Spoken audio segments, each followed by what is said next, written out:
Hello, future officers. Welcome to Competition Care.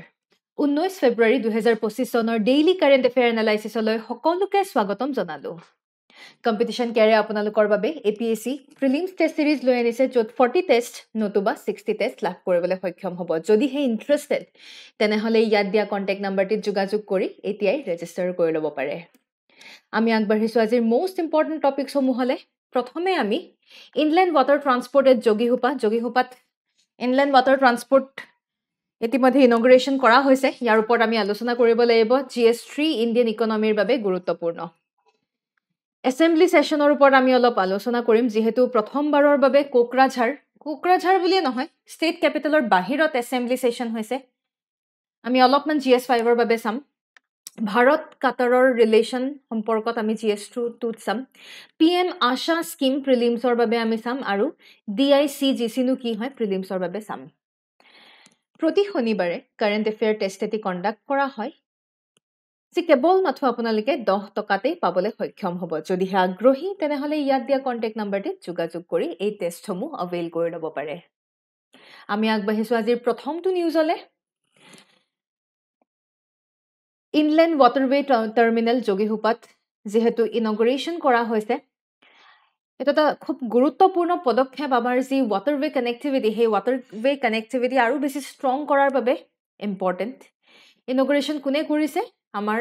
Union minister of port shipping and waterway Sarbananda Sonowal ডাঙৰীয়াই ইনগ্ৰেশ্যন কৰিছে আৰু ইয়াৰ মাধ্যমেৰে আমি দেখা পাম যে বাংলাদেশ আৰু ভূটানৰ সৈতে আমাৰ ট্ৰেডিং ৰিলেশ্যন বেপাৰ বাণিজ্যৰ যি এই সম্পৰ্ক আৰু বৃদ্ধি পাব ওভাৰঅল এই গোটেই হাইলাইট যদি চাবলৈ যাওঁ ব্ৰহ্মপুত্ৰ অৰ্থাৎ নেশ্যনেল ৱাটাৰৱে টুত লোকেটেড এতিয়া আপোনালোকে মোক কমেন্ট সেকশনত জনাব লাগে নেশ্যনেল ৱাটাৰৱে 1 কি হয় নেশ্যনেল ৱাটাৰৱে 2 যদি ব্ৰহ্মপুত্ৰ হয় তেনেহলে নেশ্যনেল ৱাটাৰৱে 1 কি হয় আৰু বৰাক নেশ্যনেল ৱাটাৰৱে কোনটো কেই সংখ্যক নেশ্যনেল ৱাটাৰৱে বৰাক ইনক্লুডেড আপোনালোকে কমেন্ট সেকশনত জনাবলৈ নাপাহৰিব MV ত্ৰিশূল ইতিমধ্যে কয়লা আৰু শিল ইতিমধ্যে বাংলাদেশলৈ লৈ গৈছে 2021 চনতে ফাউণ্ডেশ্যন ষ্টোন লে কৰা গৈছিলে স্ট্ৰেটেজিক্যালি আমি যদি লোকেশন চাওঁ ভূটানৰ গেলেফুৰ পৰা 91 কিলোমিটাৰ দূৰত্বত বাংলাদেশ বৰ্ডাৰৰ পৰা 108 কিলোমিটাৰ দূৰত্বত গুৱাহাটীৰ পৰা 147 কিলোমিটাৰ দূৰত্বত ওভাৰঅল ভূটান যাবলৈ ওচৰ বাংলাদেশলৈ ওচৰ গুৱাহাটীলৈ ওচৰ যোগীহোপাৰ এই যে টাৰ্মিনেল খুবেই গুৰুত্বপূৰ্ণ ইয়াৰ মাধ্যমেৰে আমি ইতিমধ্যে গম পালে বাংলাদেশ আৰু ভূটানৰ সৈতে দ্বিপাক্ষিক সম্পৰ্ক আমি কিদৰে আৰু বেছি ষ্ট্ৰং কৰিব পাৰো তাৰ উপৰি port of call agreement Bharat আৰু বাংলাদেশৰ যি এগ্ৰিমেন্ট সেই এগ্ৰিমেন্ট তৰ এটা পাৰ্ট বুলি আমি কনসিডাৰ কৰিব পাৰো কাৰ্গো প্ৰতি বছৰে এটলিষ্ট 2000 আমাৰ 27 চনলৈকে 1.1 মিলিয়ন টন কাৰ্গো আমি হ্যান্ডল কৰিব পাৰিম ইকোনমিক ইম্প্যাক্ট অবভিয়াসলি কানেক্টিভিটি বৃদ্ধি হোৱাৰ লগে লগে এটা লজিষ্টিক সাপ্লাই বৃদ্ধি পাব লজিষ্টিক সাপ্লাই বৃদ্ধি পোৱাৰ লগে লগে ৰিজনাল ট্ৰেডত ভাৰত বহুখিনি আগবাঢ়ি যাব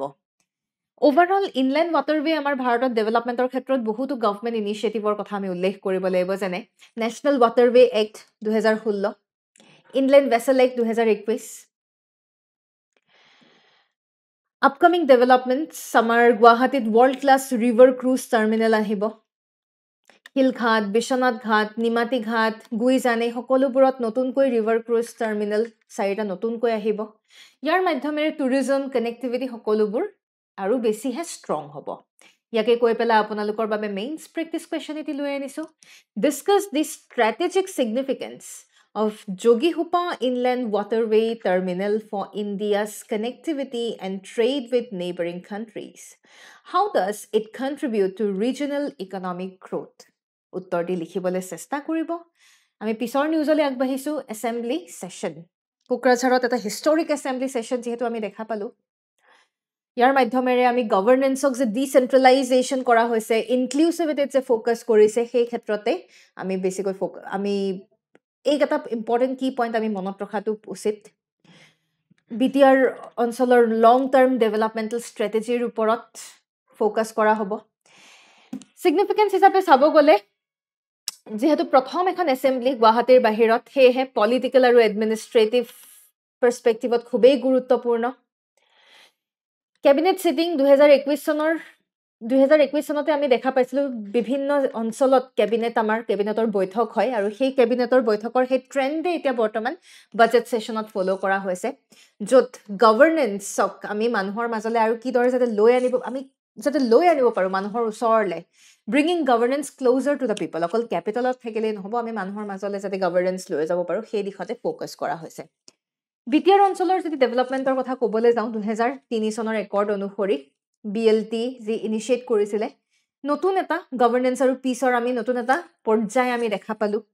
ইয়াৰ মাধ্যমেৰে বহুখিনি ইনফ্ৰাষ্ট্ৰাকচাৰ তথা সোশ্যাল ডেভেলপমেন্ট দেখা পালো স্বাস্থ্য খণ্ডত হওক শিক্ষা খণ্ডত হওক অৰ্থনীতি ক্ষেত্ৰতে হওক বহুখিনি প্ৰগ্ৰেছ হ'ল সেই 2003 চনৰ পৰাই আৰু ওভাৰঅল চাব গ'লে ইমানখিনি হোৱাৰ পিছত আমাৰ 2020 চনৰ পিছ একৰ্ড এখনো হ'ল তথাপিও কিছুমান চ্যালেঞ্জেছ আছে আজিও ইমবেলেন্স আমি দেখা পাওঁ ইকনমিক ডিসপ্যাৰিটি আছে সেই অঞ্চলত মানুহসকল পিছ পৰি থকা স্পেশালি যিসকল নন বড়ো যিসকল লোক তেওঁলোকৰ কনসাৰ্ন তেওঁলোকৰ অধিকাৰ তেওঁলোকৰ ৰিপ্ৰেজেন্টেশনক লৈ পেলাই তেওঁলোকে বহুত প্ৰশ্ন উত্থাপন কৰিছে সেয়েহে শান্তিৰ মাধ্যমেৰে আমি কিদৰে সকলো দিশ আমি চোৱাচিতা কৰিব পাৰো সেই ক্ষেত্ৰতে ফোকাস কৰা হৈছে অফ কোৰ্স এনভাইৰনমেন্টাল কনসাৰ্ন আহি যায় বৰ্তমান সময়ত ইনফ্ৰাষ্ট্ৰাকচাৰ বা ডেভেলপমেন্টৰ নামত বহুখিনি আমাৰ বনাঞ্চল ইত্যাদি ধ্বংস হ'ব ধৰিছে এইবোৰ হৈছে কিছুমান কনসাৰ্ন সেয়েহে ওভাৰঅল যি আমাৰ অবজেক্টিভ সেই অবজেক্টিভ যাতে আমি ফুলফিল কৰিব পাৰো আমি গভৰ্নেন্সক মানুহৰ মাজলৈ যাতে লৈ যাব পাৰো সেই অবজেক্টিভ আমি ফুলফিল কৰিবৰ কাৰণে লোৱা হৈছে আৰু এনে ধৰণৰ ইনিশিয়েটিভ যাতে ভৱিষ্যতলৈও হৈ থাকে আৰু আমি infrastructure tourism development economic Boost up local cultural Boost up সকলো ক্ষেত্ৰত যাতে আমি আগবঢ়াই নিব পাৰো হেয়াই কামনা কৰিব পাৰো সেক্টৰেল ডেভেলপমেন্টত কলৱে ইতিমধ্যে tourism infrastructure agriculture industry education employment সকলোবোৰ আগবাঢ়ি যোৱাটো প্ৰয়োজনীয় মেইনছ প্ৰেক্টিছ কুৱেশ্যন এতিয়া আপোনালোকৰ বাবে discuss the significance of Assam holding its assembly session outside the state capital for the first time How can such measures enhance democratic participation and governance? উত্তৰটি লিখিবলৈ চেষ্টা কৰিব আৰু আপোনালোকক জনাই থওঁ যে যদিহে আপোনালোকে অনলাইন গাইডেন্স প্ৰগ্ৰামৰ বাবে আগ্ৰহী তেনেহলে পলম নকৰি অতি সোনকালে ইয়াত দিয়া কন্টেক্ট নম্বৰতে যোগাযোগ কৰি এতিয়াই এনৰোল কৰি ল'ব পাৰে ইয়াৰ পিছৰ নিউজলৈ আমি আগবাঢ়িছো ভাৰত কাটাৰৰ সম্পৰ্ক ইতিমধ্যে ভাৰত আৰু কাটাৰে এখন ষ্ট্ৰেটেজিক পাৰ্টনাৰশ্বিপৰ এগ্ৰিমেণ্ট এখন সাইন কৰিছে দুয়োখন দেশে ট্ৰেড ইনভেষ্টমেন্ট এনাৰ্জি সিকিউৰিটি এইবোৰ দিশত ৰিজনালি হওক ইন্টাৰনেশ্যনেলি হওক একেলগে আগবাঢ়িবৰ বাবে এগ্ৰিমেণ্ট সাইন কৰিছে তেওঁলোকে ডাবল টেক্সেশ্যন এভয়েডেন্স ট্ৰিটি পৰ্যন্ত সাইন কৰিছে য'ত তাতে হোৱা কিবা এটা এগ্ৰিমেণ্ট আমাৰ ভাৰতত যাতে এক্সট্ৰা টেক্স পে কৰিবলগীয়া নহয় বা আমাৰ ভাৰতৰ লগত ৰিলেটেড কিছুমান এগ্ৰিমেণ্ট যাতে কিছুমান ইনিচিয়েটিভ যাতে তাতে টেক্স পে কৰিবলগীয়া নহয় কাটাৰৰ বিষয়ে ক'বলৈ যদি যাওঁ ইটছ লোকেটেড ইন আৰাবিয়ান পেনিনচুলা দেখিছে আৰাবিয়ান পেনিনচুলা সেই অকণমানি সেয়া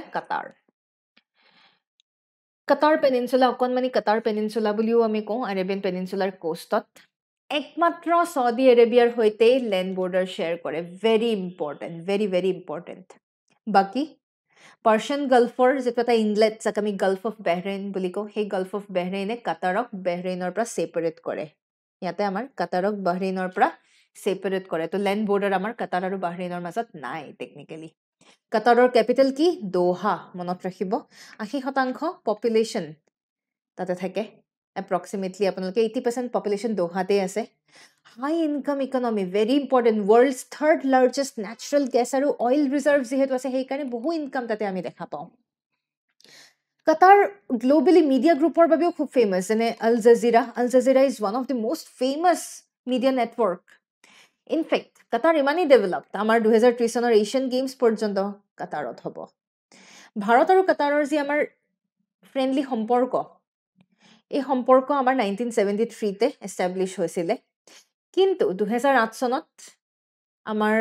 প্ৰাইম মিনিষ্টাৰ সেই সময়ৰ prime minister doctor Manmohan Singh তেখেত প্ৰথমগৰাকী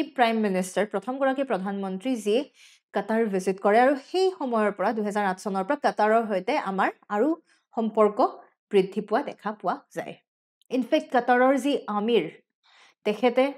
2015 চনত ভাৰত ভিজিট পৰ্যন্ত কৰিছিলে বিভিন্ন ক্ষেত্ৰত MOU সাইন কৰিছে প্ৰিজনাৰ ৰিপেট্ৰিয়েশ্যনৰ ক্ষেত্ৰতো আমাৰ কিছুমান এগ্ৰিমেণ্ট সাইন কৰা হৈছে 50th এনিভাৰ্সাৰীৰ ক্ষেত্ৰত ডিপ্ল'মেটিক ৰিলেশ্যন স্থাপন কৰিবৰ ক্ষেত্ৰত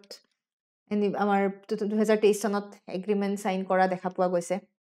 ডিফেন্স পাৰ্সপেক্টিভত আমি দেখা পাইছো বহুখিনি ট্ৰেইনিং স্লট প্ৰভাইড কৰে কাটাৰৰ লোকসকলৰ বাবে ডিমডেক্স আছে আমাৰ ভাৰত আৰু কাটাৰৰ বাইনিয়েল ডিফেন্স এক্সিবিশন ইণ্ডিয়ান নেভেল আৰু কোষ্ট গাৰ্ডে ৰেগুলাৰলি কাটাৰ ভিজিট কৰিয়ে থাকে ইণ্টাৰেকশ্যনৰ বাবে ভাৰত কাটাৰ ডিফেন্স কোঅপাৰেশ্যন এগ্ৰিমেণ্ট আমাৰ ইতিমধ্যে 2008 চনতে সেই তাহানিৰ দিনতেই সাইন হৈছিলে কমাৰ্চিয়েল ইনভেষ্টমেণ্টৰ কথা যদি ক'বলৈ যাওঁ আমাৰ এপ্ৰক্সিমেটলি 2022-23 চনতে $18.77 বিলিয়ন ট্ৰেডিং আমি দেখা পাওঁ আমাৰ এক্সপোৰ্ট 1.96 বিলিয়ন ভাৰতে কাটাৰলৈ বস্তু এক্সপোৰ্ট কৰিছিলে কিন্তু আমাৰ ইম্পোৰ্ট অবভিয়াছলি বেছি 16.8 বিলিয়ন যেহেতু অইল আৰু নেচাৰেল গেছ ৰিজাৰ্ভ আছে আমি বহুখিনি এনাৰ্জি ডিপেন্ডেন্ট কাটাৰৰ ওপৰতে আমি বহুখিনি এনাৰ্জিৰ বাবে dependent So India is among the top 3 largest export destination. Asi sabo gole Qatar, China, Japan aru Bharatole বহুখিনি export কৰে. In fact, China আৰু US ৰ পিছত ভাৰত তেনেকুৱা এখন জায়গা যত কাটাৰৰ ইম্পোৰ্ট পৰ্যন্ত আমি দেখা পাওঁ China, US আৰু ইণ্ডিয়াৰ বস্তু কাটাৰত দেখা পোৱা যায় কালচাৰেল সম্পৰ্ক আমি দেখা পাইছো কালচাৰেল কোঅপাৰেশ্যনৰ এগ্ৰিমেণ্ট 2012 চনত সাইন কৰা হৈছিল 2019 বৰ্ষক ভাৰত কাটাৰ ইয়াৰ অফ কালচাৰ হিচাপে সাইন কৰা আমি দেখা পাইছিলো সেই সময়ত আমাৰ প্ৰধানমন্ত্ৰী নৰেন্দ্ৰ মোদীয়ে ভিজিট কৰিছিলে ইতিমধ্যে বহু ডায়াসপোৰা আমি কাটাৰত দেখা পাওঁ প্ৰায় 27% অফ টোটাল পপুলেশ্যন অফ কাটাৰ আমি ইণ্ডিয়ান কমিউনিটিৰ দেখা পাওঁ বহু ভাৰতীয় ষ্টুডেণ্টছ কাটাৰত আছে বিভিন্ন ক্ষেত্ৰত পঢ়া-শুনা কৰি পেলাই আছে ইমানখিনি পজিটিভ ৱাৰ্ড সত্ত্বেও কিছুমান সমস্যা আমি দেখা পাওঁ যেনে 2022 চনত বিজেপি স্পোক্সপাৰ্সনে কিছুমান ডেৰোগেটৰি কিছুমান কমেন্টছ পাছ কৰাৰ কাৰণে অকণমান সমস্যাৰ সন্মুখীন হোৱা গৈছিল ইজৰাইল পেলেষ্টাইন কনফ্লিক্টত অলপমান আমাৰ বস্তুবোৰ আমাৰ একমত নহয় আমি কাটাৰৰ সৈতে আমাৰ এক্স নেভি পাৰ্সনেলৰ জেইলিঙৰ ক্ষেত্ৰতো অলপমান কাটাৰ আৰু ইণ্ডিয়াৰ ৰিলেশ্যন নেগেটিভত হৈছিল কিন্তু ওভাৰঅল চাব গ'লে এইবোৰ হয় থাকে কিন্তু আমি সকলোবোৰ নেগেটিভবোৰ যদি আমি আউটকাম কৰি পজিটিভ দিশত যদি আমি ফোকাস কৰিব পাৰো আৰু যদি আমি ফাৰ্দাৰ ফ্ৰেন্ডলি ৰিলেশ্যন আমি ইনক্ৰিজ কৰিব পাৰো তেতিয়াহে আমি আৰু আগবাঢ়িবলৈ সক্ষম হ'ম মেইনছ প্ৰেক্টিছ কুৱেশ্যন এতিয়া আপোনালোকৰ বাবে আগবঢ়াইছো analyse the significance of India and Qatar elevating their ties to a strategic partnership, discussing how this impacts India's energy security, the role of India's diaspora in Qatar, and the geopolitical implications of this development. উত্তৰতে লিখিবলৈ চেষ্টা কৰিব আৰু এইখিনিতে জনাই থওঁ যে যদিহে আপোনালোকে মেইন স্পেচিফিক গাইডেন্স প্ৰগ্ৰামৰ বাবে আগ্ৰহী তেনেহ'লে অতি সোনকালে ইয়াত দিয়া কণ্টেক্ট নম্বৰটোত যোগাযোগ কৰি এনৰোল কৰি ল'ব পাৰে প্ৰিলিমছৰ বাবে আমি আগবাঢ়িছো PM আশা স্কিম PM আশা মানে হৈছে প্ৰধানমন্ত্ৰী अन्नदाता आय संरक्षण अभियान PM आशा এয়া 2025-26 বৰ্ষলৈ 15th ফাইনেন্স কমিশন সাইকেললৈ এতিয়া কন্টিনিউয়েশন কৰা হ'ব বাবে নিউজত আহিছে আসলতে কৃষকসকলক কৃষকসকলৰ ৰেমিউনাৰেটিভ প্ৰাইজ যাতে দিব পৰা যায় তাৰ কাৰণে PM আশা স্কিম লৈ অনা হৈছে it's the ministry of agriculture and farmers welfare implementing agency চাব গ'লে আমাৰ NAFED আছে central nodal agency NAFED NCCF state government সকলোবোৰ আছে ইমপ্লিমেণ্টিং এজেন্সি হিচাপে তো ওভাৰঅল চাব গ'লে PM আশা স্কিমৰ আমি কেইবাটাও কম্পোনেণ্ট দেখা পাওঁ যেনে প্ৰাইচ ছাপোৰ্ট স্কিম আমি দেখা পাইছো প্ৰাইচ ষ্টেবিলাইজেশ্যন ফাণ্ড পৰ্যন্ত আছে বিশেষকৈ আমাৰ দালি পিঁয়াজ ইত্যাদিৰ ষ্টক মেইনটেইন কৰিবৰ বাবে প্ৰাইচ ডেফিচিট পেমেণ্ট স্কিম ৰখা হৈছে কম্পেনচেশ্যন পায় আমাৰ কৃষকসকলে যদি MSP আৰু মাৰ্কেট প্ৰাইচত খেলি অলপমান ডিফাৰেন্সেস আহে মাৰ্কেট ইন্টাৰভেনশন স্কিম আছে হৰ্টিকালচাৰৰ বাবে প্ৰিলিমছ প্ৰেক্টিছ কুৱেশ্যন এতিয়া আপোনালোকৰ বাবে আগবঢ়াইছো the PM Asha scheme was announced in the year কোন চনত PM আশা স্কিম এনাউন্সমেণ্ট কৰা হৈছিল উত্তৰটি আমাক কমেণ্ট ছেকশ্যনত জনাবলৈ নাপাহৰিব আৰু আজি শেষৰটো নিউজ হৈছে DICGC ফাইনেন্স মিনিষ্ট্ৰীয়ে ইতিমধ্যে DICGCত ইন্স্যুৰেন্সৰ যি লিমিট ডিপজিটৰ লিমিট সেই লিমিট অলপমান ইনক্ৰিজ কৰিবলৈ চেষ্টা কৰিছে DICGC মানে deposit insurance and credit guarantee cooperation act 1961 ইতিমধ্যে 5 লাখকৈ ডিপজিট ইন্স্যুৰেন্সৰ লিমিট আছিলে DICGC কি হয় ৰিজাৰ্ভ বেংকৰ সাবসিডিয়াৰী বুলি ক'ব পাৰো হেল্প ছাবচিডিয়াৰী টাইপৰ য'ত বেংক ডিপজিটৰসকলে ডিপজিট ইঞ্চুৰেঞ্চ বেংক ডিপজিটৰসকলক ডিপজিট ইঞ্চুৰেঞ্চ প্ৰভাইড কৰা হয় তেওঁলোকে য'ত যেতিয়া পইচা পাতি ৰাখে ইন কেছ কিবা যদি ফেইলাৰ হয় এটলিষ্ট তেওঁলোকে যাতে ছেফলি তেওঁলোকে পইচাখিনি যাতে তেওঁলোকে পইচাখিনি যাতে উভতাই পায় মিনিষ্ট্ৰী চাব গ'লে department of financial service ministry of finance ইতিমধ্যে যিসকল ডিপজিটৰ তেওঁলোকৰ যিখিনি ফাণ্ড সেই তেওঁলোকৰ ফাণ্ডৰ প্ৰটেকশ্যনৰ বাবেই বা কনফিডেন্সিয়েলিটি মেইনটেইন কৰিবৰ বাবেই DICGC আছে প্ৰিলিমছ প্ৰেক্টিছ কুৱেশ্যন এতিয়া আপোনালোকৰ বাবে which country is the host of BRICS Summit 2025 উত্তৰটি আমাক কমেণ্ট ছেকশ্যনত জনাবলৈ নাপাহৰিব আৰু কালিৰ যি আমাৰ প্ৰিলিমছ প্ৰেক্টিছ কুৱেশ্যন তাৰে উত্তৰসমূহ আমি চাওঁ আহক which organization has launched the campaign Imagine a world with more women in science শুদ্ধ উত্তৰটো হ'ব UNESCO very important ইয়াৰ পিছত এক্সাৰচাইজ থাৰ্মোগাৰ্জিয়ান আমি ইতিমধ্যে কালি পঢ়িছিলোঁ থাৰ্মোগাৰ্জিয়ান is a joint military exercise between India and Japan.